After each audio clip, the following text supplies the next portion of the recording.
Fairy Tail 100 Years Quest Chapter 208 is officially out, and I'm not gonna lie, this is an awesome chapter. I'm straight up gonna be honest with you guys, and honestly, chances are I spoiled what happens in this chapter in the thumbnail video and title of the video. But still, Gray and Juvia are probably gonna have the worst time right now.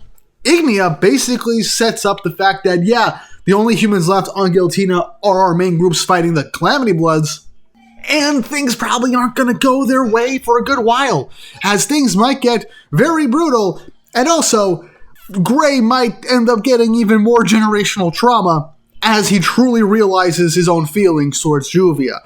Juvia fans, I feel for you. You're going through it right now, probably. So, we'll jump into everything as the chapter commences, but before we jump into literally anything else, don't forget to like, subscribe, and hit the notification bell for updates on future videos, and hype up this video if you're on mobile to boost it in the algorithm. Helps show you guys enjoy what I make here on the channel and encourages me to keep making more videos and to keep at this consistent schedule that I've managed to keep for a good, 2 or 3 years now, which I'm still surprised I managed to stay this consistent on Fairy Tail despite everything going on with my life and everything else I'm covering.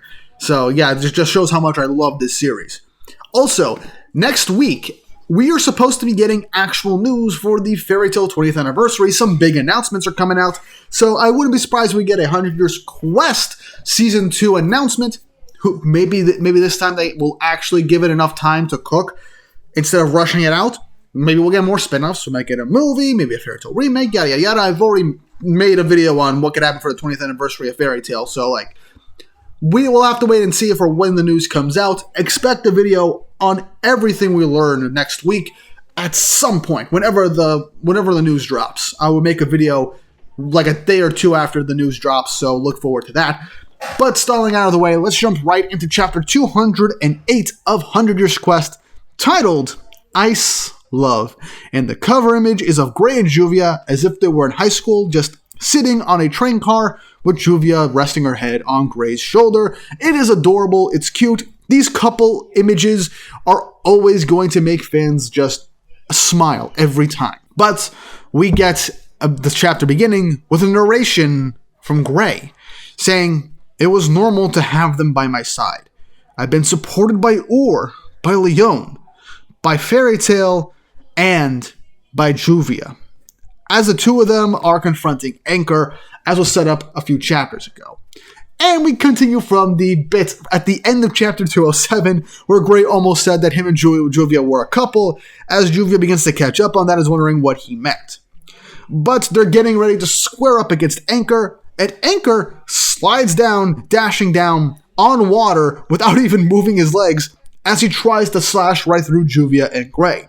Obviously, Juvia is made of water, so he passes right through her. Also, I like that he basically has 2 dragon tail tendrils to his side coming out of his shoulder. That's really cool. And with how it's being moved, that would make fighting him pretty interesting. But Gray then tries to freeze him up with an Ice Make 4 as he jumps up into the air. Anchor ends up avoiding it, but Juvia tries to use Water Slicer on Anchor, but it does nothing because he is a water dragon.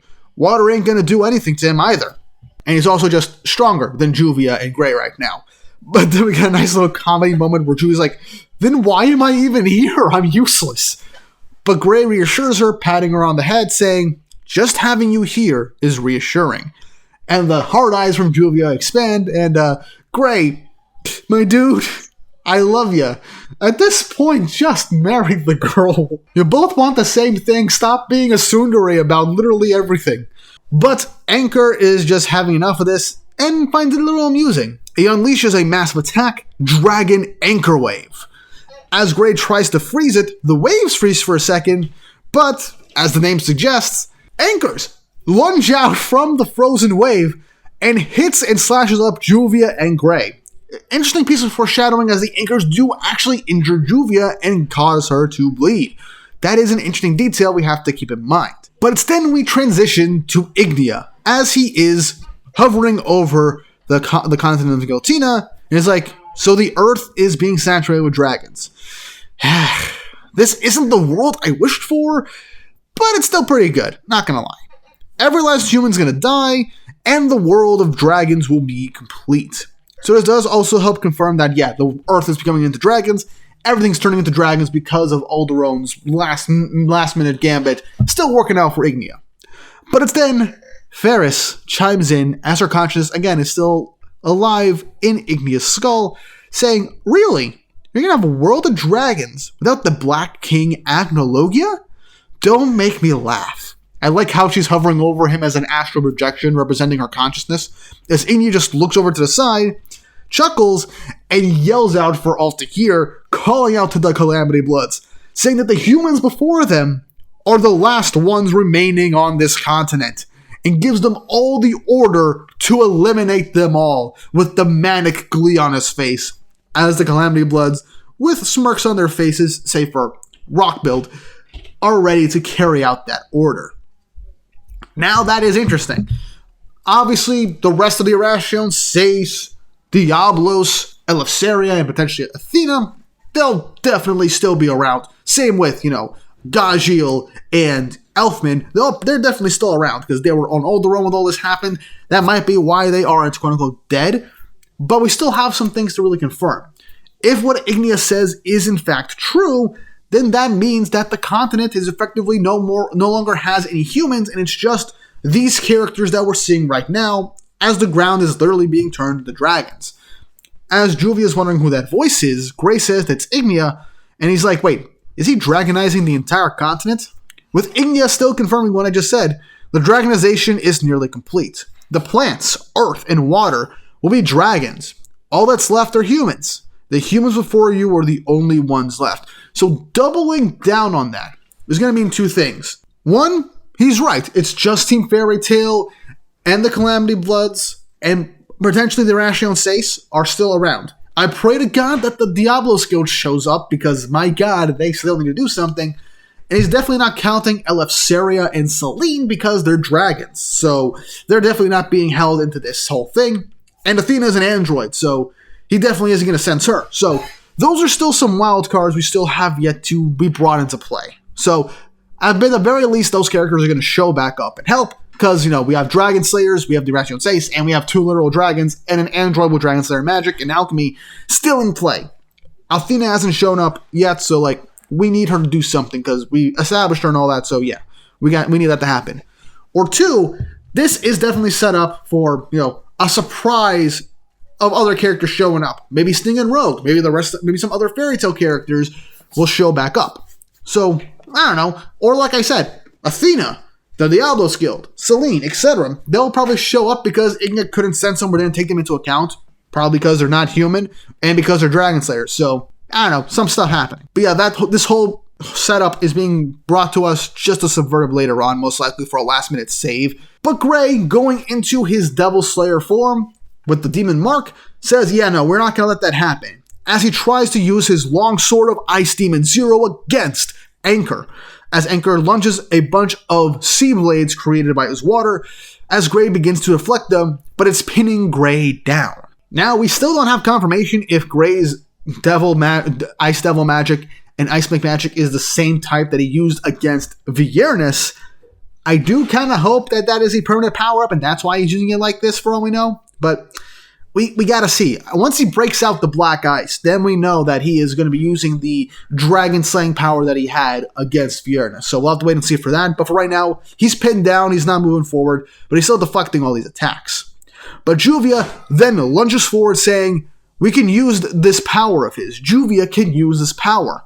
As she then goes in front of Gray, and pretty smartly and creatively, since Juvia is made of water, she actually goes into the water created by Anchor and uses it to jump through, to make it through that maze of attacks, and potentially even using his own water as she uses Water Jigsaw. She lunges forward with the water that she went through from Anchor and hits him point blank with a Water Jigsaw, and she injures him. Yeah, Juvia is still bleeding, but she manages to just do one slight cut on the cheek. Classic anime trope.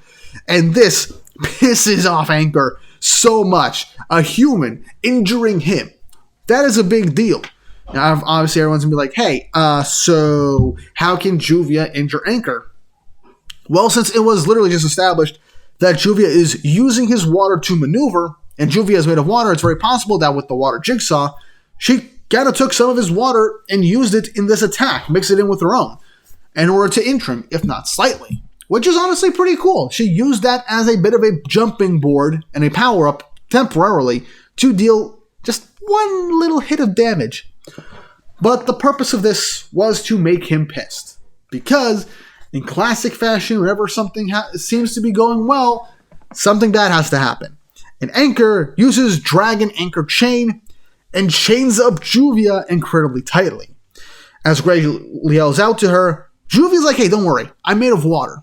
But then, the chains are creaking and beginning to squeeze her tight, as we hear creaking, as she screams out in pain, as her body can't turn into water, as despair encompasses her face. As Anchor says, I've sealed away your magic. Magic sealing chains he has access to. That's crazy. Either that or his domain over water, once he gets actual physical contact onto her through the medium of his chains conjured by his magic, he can shut off water magic for all we know. But yeah, Juvia's helpless right now. Gray runs towards her and we get more narration of him saying, I never noticed. And Juvia looking over towards Gray in fear as we get probably the most gruesome panel of Juvia in pain as the chains continuously squeeze and make her crack. We hear her bones cracking. I'm going to reference ReZero here. Mashima, through Anchor, is doing what Betelgeuse did to Rem in ReZero Season 1 right now, with how she's being suspended and her bones are seemingly being broken. Yeah, I'm getting PTSD flashbacks from that because that was horrifying. And that seems to be happening to Juvia. She's bloodied, she's injured, and her bones are being cracked as Juvia, tearing up with a really sad smile on her face, just tells Gray she's sorry. And in front of Gray, and Gray saying in this narration, I took it for granted that she was always by my side. As in that moment, Anchor completely rips Juvia apart. And unlike the previous fake out that we got with him turning them into water, we actually get blood splatter. Juvia getting split into three as the chains just wrung around her and pulled her apart. Her magic sealed, she couldn't turn into water. And so now it seems like Juvia has died. With the ending narration of the chapter being Gray saying that he never noticed how he felt, that he loves her this much, with the final page of the chapter, with Gray in tears as he saw the woman he loves die in front of his eyes. That ends the chapter. Now, do we think Juvia is actually freaking dead? No. No way in hell. But the last time we got this type of detailed silhouetted death was when Gray died during Grand Magic Games, the Dragon King Festival, in the Grand Magic Games arc. And with the parallels to that arc, I would not be surprised if Mashima's planning to do a whole, hey, everybody that's fighting the Calamity Bloods right now, most of them are probably gonna die, and then someone's gonna use some time magic power to rewind things so that they can get an upper hand and learn from their mistakes again. I really think that's what's gonna happen, because Mashima rarely, if ever, goes in detail and is as gruesome when it comes to scenes like this. Fake out deaths happen in Fairy Tail. We all know them. But for that level of detail, with Juvia getting crushed, her bones cracking, we literally see her legs bend in ways that they haven't been bent before, and then she gets ripped in like 3 pieces with literal blood splatter. Mashima rarely ever does this type of effect unless something bad happens. And the last time things were this dark and brutal were either in very fucked up flashbacks, or, like I said, when Gray died in Grand Magic Games, when other characters were literally dropping like flies in Grand Magic Games when the dragons were attacking. Literally by the same dragons. So, like, I think that's what we're going for. I doubt Ultir is going to do something again. She's an old lady. She has literally no time left to literally turn the clock back. But who knows what could happen? This is Fairy Tail. Anything is possible. Any death can be taken back. But if Mashima actually had the cojones to kill off one of the most popular characters in Fairy Tail, In the last popularity poll, Juvia was in the top 3. She's always been pretty popular, but she was in the top 3. Only getting beaten up by Lucy, who always wins majority of the time, and Celine, which is crazy. She's incredibly popular. And the Juvia fans are going to be in shambles after this. Gray finally, truly, 100% admits that he loves Juvia with all his heart, only to have her die in front of him. Mashima knows his fan base. He knows the shippers in the community, and he knows when to get a rise out of them or to tease them with these ships. And to have Gray just literally admit his feelings for Juvia after going through everything in the sequel series of him finally admitting to himself that he does have feelings for Juvia and wants to be better for Juvia. And at the end of this job, he's going to, finally tell her, only to have her die fighting against the dragons that they fought previously and lost to also.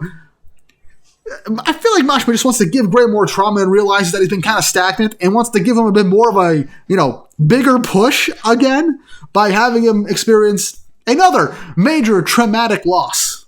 But I don't know. I do not know. I doubt Juvia's dead. I really, really doubt that she's dead. Mashima doesn't really kill off his main cast anymore. At all, really. But let's say Mashima's done with fairy tale and continuing the story. Ending one of these main relationships in a tragedy and making it permanent, good on you for doing something different and keeping us on our toes. If this is the true final thing of fairy tale. But my God, do these two characters deserve their happy ending after everything they've been through? At least have Gray confessed to Juvia before dying or some shit like that. Because that is just brutal. I literally spent the last 2 to 3 minutes just, rambling about this ship and having lost love and all that stuff. And, I got nothing else to say. This is a great chapter. Really nice tension building. We got the stakes left out for us, and it seems like Juvia, for the time being, is quote-unquote dead. So let's see what happens, and let's see the inevitable Gray, despair-fueled crash-out that we will see in the next chapter. Leave your thoughts and opinions in the comments section down below. I don't really have anything else to say.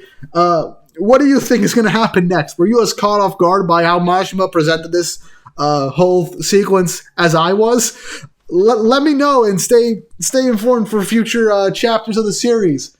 Subscribe, and all that stuff. Hype the video and everything. If we don't get if the fairy tale news for the 20th anniversary doesn't come out before Friday, I'll probably make a video on this, going fully into thoughts and rambling about everything going on in this section of the story with the Juvia quote-unquote death. That shocked me. Even recounting these events, I'm still kind of reeling from the shock that Mashima actually is going to put us through something like this. And I don't know if he's going to stick to his guns or not. He probably isn't, but yeah. Anyway, have an awesome day. I'm going to go and do something else.